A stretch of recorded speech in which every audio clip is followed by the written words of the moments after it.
गुरु भक्ति योग। अपने आप को आचार्य के सेवा में सौंप दो। तन मन एवं आत्मा को खूब तत्परता से अर्पण कर दो। गुरु श्रद्धा का सक्रिय स्वरूप माने गुरु के चरण कमलों में आत्मसमर्पण करना। गुरु सेवा के नित्य क्रम में खूब नियमित रहो। अपने आचार्य एवं हर एक संत का आदर करना यह नम्रता का चिन्ह है। गुरु के वचनों में विश्वास रखना यह अमरत्व के द्वार खोलने के लिए गुरु चाबी है। जब आप किसी महान गुरु के शिष्य हो तब अन्य किसी को अपना शिष्य बनाओ नहीं एवं खुद गुरु बनने का प्रयास करो नहीं। उनको अपना गुरु भाई बनाओ। जो मनुष्य विषय वासना का दास है वह गुरु की सेवा नहीं कर सकता, गुरु को आत्मसमर्पण नहीं कर सकता। फलतः वह संसार के कीचड़ से अपने आप को बचा नहीं सकता। गुरु से धोखा करना यह अपनी ही कब्र खोदने का साधन है। गुरु और शिष्य के बीच जो शक्ति जोड़ने का काम करती है वह है शुद्ध प्रेम। गुरु का कृपा प्रसाद और शिष्य की कोशिश मिलती है तब अमरत्व रूपी बालक का जन्म होता है। शिष्य को अपने समग्र जीवन के दौरान गुरु के यश की पताका लहरानी चाहिए। गुरु के चरण कमलों में आत्मसमर्पण करना यह शिष्य का आदर्श होना चाहिए। गुरु कृपा अणु शक्ति से भी अधिक शक्तिशाली है। गुरु के चरण कमलों में आत्मसमर्पण करना यह सच्चे शिष्य का जीवन मंत्र होना चाहिए।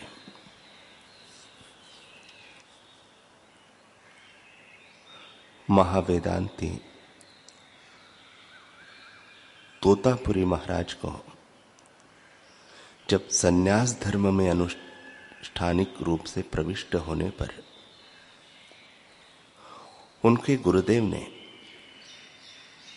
उन्हें कठिन साधनाओं में लगा दिया। गुरुदेव उन्हें जैसा जैसा उपदेश देते थे उनका मन भी ठीक ठीक उसे धारण कर सदा तद अनुसार आचरण किया करता था। छल कपट से रहित मन के कारण संभवतः उन्हें कभी भी विशेष कष्ट उठाना नहीं पड़ता था। उनका सीधा सादा मन सरल रूप से ईश्वर पर विश्वास स्थापन कर गुरुदेव के द्वारा निर्देश किए हुए गंतव्य पथ पर धीरता के साथ अग्रसर हुआ था एवं आगे बढ़ते हुए उन्होंने एक बार भी पीछे मुड़कर संसार के पाप प्रलोभन आदि की ओर अतृप्त लालसा से नहीं देखा। अपने पुरुषार्थ, उद्यम, आत्मनिर्भरता और आत्मविश्वास को ही तोतापुरी जी ने सब कुछ मान रखा था। आचार्य शंकर ने विवेक चूड़ामणि नामक ग्रंथ के प्रारंभ में कहा है, संसार में मनुष्यत्व, ईश्वर प्राप्ति की इच्छा तथा सद्गुरु का आश्रय, इन तीन वस्तुओं को एक साथ प्राप्त करना अत्यंत ही दुर्लभ है। भगवान के अनुग्रह के बिना यह संभव नहीं। तोतापुरी ने सौभाग्यवश केवल इन तीनों वस्तु को ही प्राप्त किया। उन्होंने केवल प्राप्त ही नहीं किया, अपितु इनके यथार्थ प्रयोग से मानव जीवन के चरम उद्देश्य मुक्ति लाभ करने में भी वे समर्थ हुए हैं।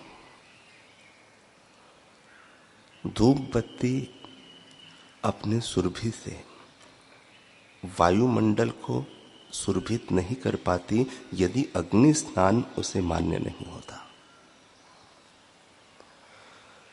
अग्निताप को सहकर ही सोना चमक उठता है।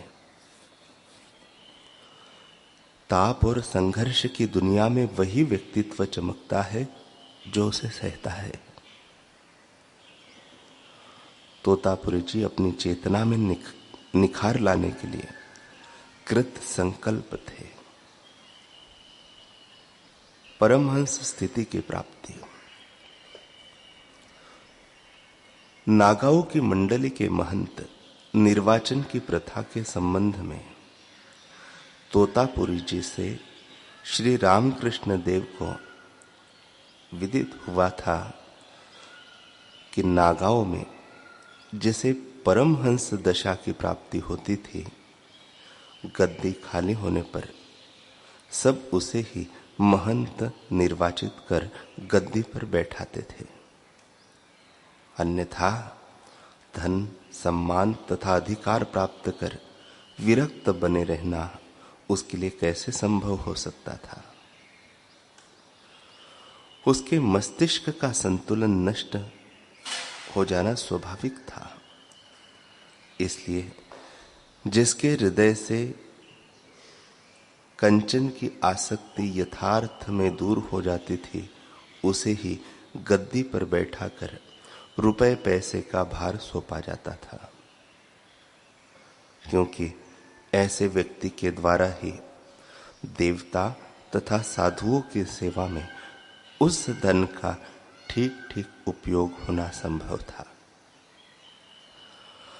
अपनी परिव्रजा काल में पुण्य तो या नर्मदा के तट पर दीर्घ काल तक एकांतवास करते हुए साधन भजन में निमग्न रहकर तोतापुरी जी ने इससे पूर्व निर्विकल्प समाधि मार्ग से ब्रह्म साक्षात्कार किया था।